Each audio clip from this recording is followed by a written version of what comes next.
Hey all, welcome back. Let's go for a drive. Ooh, how's that for a YouTube title? 3 reasons I stopped driving my DC2. I'm sure you're all wondering what happened to the DC2 and what's up with it. I spent basically a full year restoring it, got it all running again, got it road legal, and then the videos just stopped. So that's what I want to talk about in this video. What's up with the DC2 and the 3 reasons why I stopped driving it. All right, so before we get into that, let's do some mods. Real quick mods. Oh. What do we got?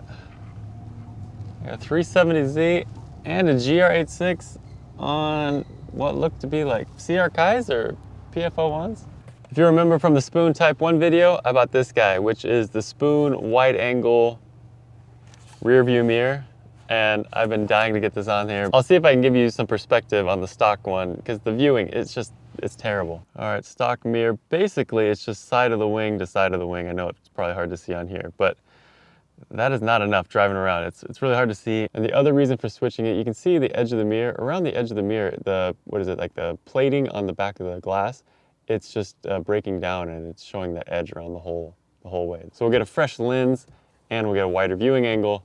First, give it a little clean. All right, so fresh out of the box, a nice little foam cut insert. So we got a curved blued glass and it's got there you go, a couple of sticky 2-sided tapes on there. So I just gotta get it to fit in there, and I'm gonna probably put the camera down so I can line this up correctly. And boom, there we go. One wide angle mirror later. Readjust it to kind of my normal height, and look at the, holy cow, that's way noticeable. So before we were cutting off right on kind of like the edge of the wing, and now we got like all that extra plus on both sides. It's blued, so it should knock down some reflection. Install was like 1 of 10, super easy. The shape fits pretty well.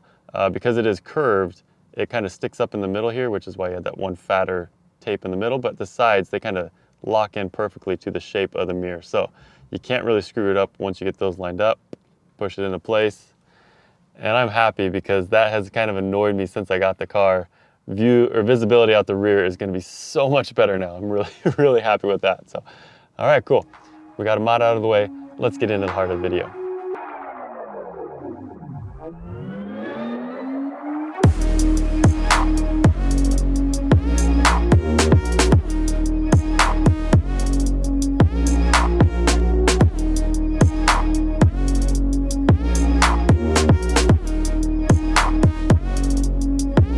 Now that all the parking garage hot boy glamour shots are taken, let's get into it. So what's going on? Basically, it's broke. It's not broke, it's just not 100%. Like, as you'd expect, but the car's been sitting this long and it's a fresh build. Like, there's a ton of kinks that need worked out. I focused on mainly getting stuff ready to make it road legal. I did all that, it's road legal, but as I've been driving it here and there, and I've logged some miles on it, kilometers on it, it's just kind of like rearing its head as far as like, this needs addressed and that needs addressed, stuff like that. All right, so one of the main things I need to do is check the gear oil, because when I pulled the drive shaft, nothing came out. And my dude at Honda, he's like, that's kind of weird. So I haven't checked that yet, but I do need to address that and make sure there's some gear oil in there. And then the biggest thing for making this thing, quote unquote track ready and just logging some more street miles on it can't see it, the rear trailing arm bushings are just hammered, and driving in and out of my parking spot where there's just a little curb to go up on it goes kung kung kung kung, and I'm sure it's those. They're just totally wrecked, and driving around on the street you feel some extra clunk. So I want to get those switched and get that tightened up, and then the rear end hopefully should feel pretty good, because that's really my only complaint, suspension wise, is like those things are just dead. Let's pop the hood for the last couple. So the next things, just in the back of my mind, I know I need to address are, oh shoot, man, I need to get a flashlight. It's too bright in the sun, and now it's too dark here in the covering. Stumbling over my words the whole time. You gotta get back in this vloggy, vloggy mood. I don't know what vlogging mindset.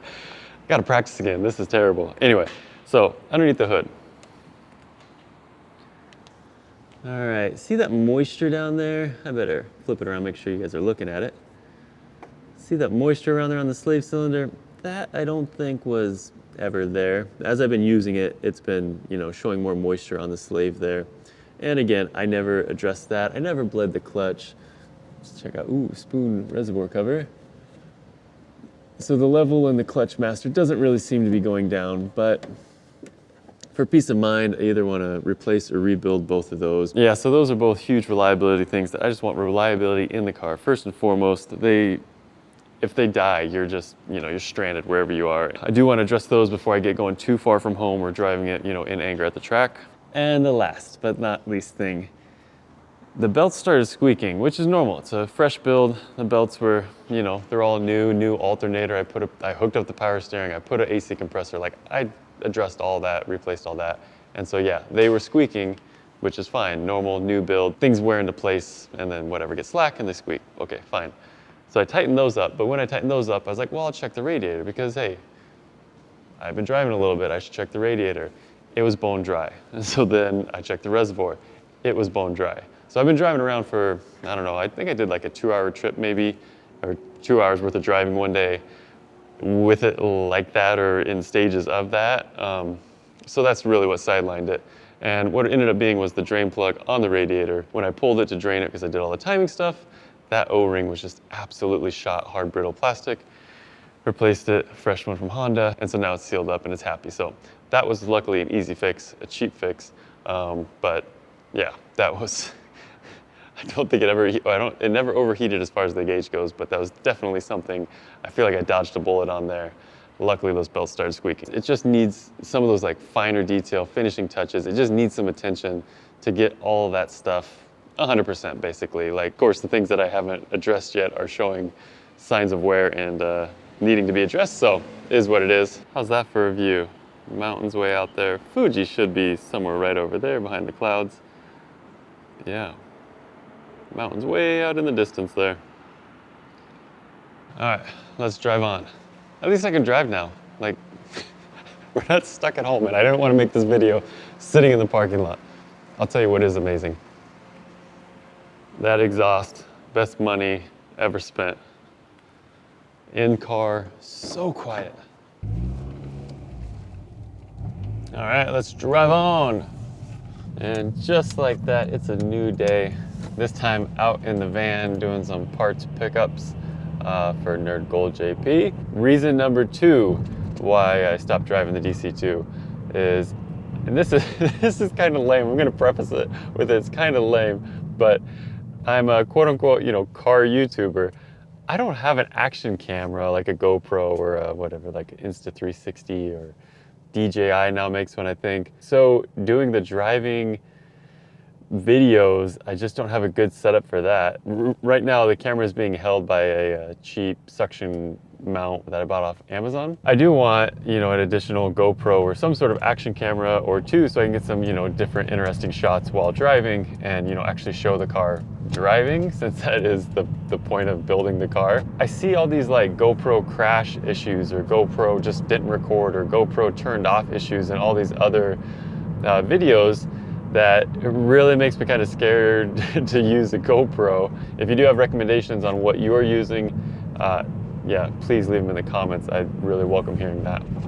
And reason number 3 why I stopped driving the DC2. This is probably the most obvious one. Like, I just have to recoup some money.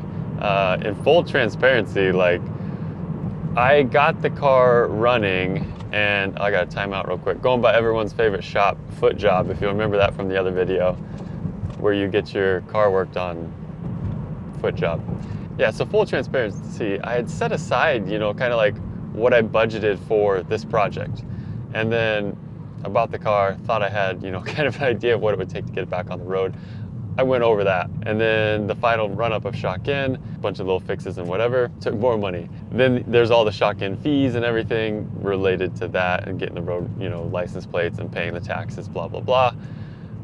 More money. And then finally, the distributor crapping out and then getting the tow and all that really just like pushed it into the red of I gotta recoup some funds before I can keep trying to push on or buy more parts or go to a track day or go to events or whatever. Like, my whole goal for building this channel is to make it sustainable. I'm not running up debt in order to go do car stuff in the hopes that ad revenue is going to pick up the bill. So once the channel got monetized, like, I realized what the ratio was of like what I could expect from like a normal view video and then like how much ad revenue was there. And just at the level I'm at right now, if I'm not doing, you know, sensationalist clickbait videos, which I don't want to make, it's just not going to be there a large enough portion of ad revenue to actually cover all costs involved of making a video. With that in mind, I just really wanted to get the DC2 done and then allow me to reset after that.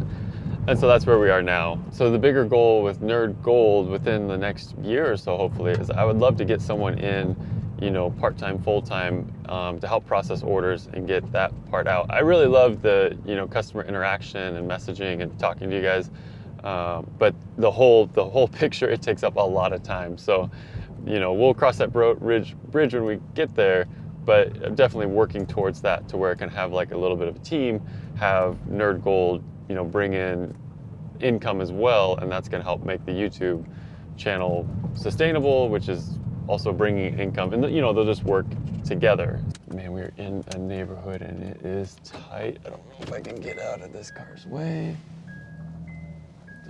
You want to turn? I'm just gonna go straight then. Tiny Japanese roads. If you stay off the expressway, you will have a fun time navigating through narrow neighborhoods. I'm just kind of like in this interim phase of like, as Nerd Gold increases in, you know, month after month and like demands on my time, I need to like, normalize or whatever to that schedule, so then I can figure out where the spare time is, so I can keep doing, you know, videos in between and like stacking it all together. Kind of whenever you start something new, you have that like period, it could be a couple months or whatever, where like you have to just get used to that schedule. It feels super busy at first, and then once you kind of get in the rhythm, you find you have more time to do more stuff. So I'm kind of in that phase right now of like, I'm starting to see like, okay, I can do a video here, I can work on this here. I really appreciate all you guys who've been, you know, buying parts through Nerd Gold JP. The number of you who say like, oh, I watched the channel, and that's, you know, and then you contact me through there. That it's a large portion. So I appreciate you guys supporting the channel in that way, because it allows me to, you know, kind of help you guys out in the process. So that's the basic rundown of where we are now. Money basically solves all the problems. It buys the parts to fix the car, it buys the gear to up the production quality, and it covers the expenses to get to events and keep making content and stuff like that. So that's kind of what I'm doing, where I'm focusing on.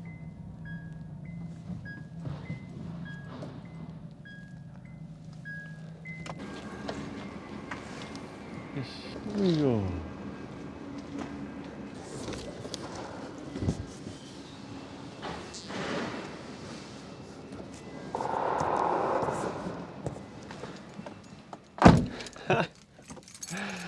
That's the first time that's worked out like that.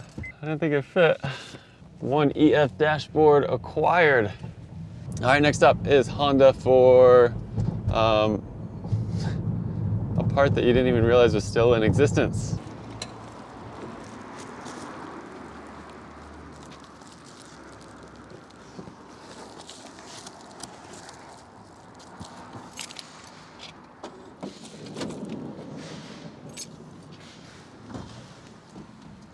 So there you go, Honda parts acquired, and that is the one you're not gonna expect.